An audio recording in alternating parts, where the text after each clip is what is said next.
અમદાવાદ શહેરમાં 13થી 15 ડિસેમ્બર દરમિયાન obesity India 2024 રાષ્ટ્રીય કોન્ફરન્સનું આયોજન કરવામાં આવ્યું છે. દેશમાં સૌથી મોટી આરોગ્ય કટોકટી બનવા તરફ આગળ વધી રહ્યું છે, ત્યારે જનજાગૃતિ લાવવા ઉદ્દેશની all India association for advancing research in obesity દ્વારા અભ્યાસ હાથ ધરવામાં આવ્યો.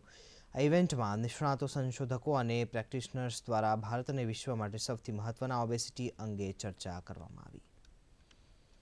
આપણે ગુજરાતીઓની ખોરાકમાં ખાસ કરીને 70% કાર્બોહાઈડ્રેટ હોય છે, 20% ફેટ હોય છે અને 10% પ્રોટીન હોય છે. આપણે જો આનો રેશિયો ચેન્જ કરી દઈએ અને દરેક મીલમાં આપણે દરેક ખોરાકમાં જો પ્રોટીનનું પ્રમાણ વધારી દઈએ તો પ્રોટીન ખાવાથી આપણી ભૂખ ઓછી લાગે અને આપણે ઓછું ખાઈએ તો આપણે આનું પ્રમાણ ચેન્જ કરી શકીએ છીએ ઓબેસિટીનું, અને સાથે સાથે આપણા મસલનો જે ગ્રોથ છે એ બી વધારી શકીએ છીએ.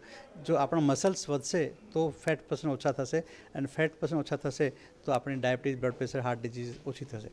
ઓબેસિટી ઘટાડવા માટેનો એજ્યુકેશનનો યદિ આપણે બાળકોથી ચાલુ કરીએ તો હું 100% કહી શકું કે આ સમસ્યા દેશમાં ઘણી લેવલ ઉપર ઓછી થઈ શકે છે. પ્રાઉડ મોમેન્ટ સ્કૂલને ચાલુ કરવી જોઈએ. એનાથી 100% આપણો ઓબેસિટીનો પ્રમાણ ઘટી શકે છે. અને મિડ ડે મીલથી માંડીને આમનો જે સવારનો બ્રેકફાસ્ટ હોય એ મીલમાં જોવાનું કેલરી કેટલી છે, હાઈ કેલરી કેવી છે, અને આને કેવી રીતે મોડિફાઈ કરી શકીએ.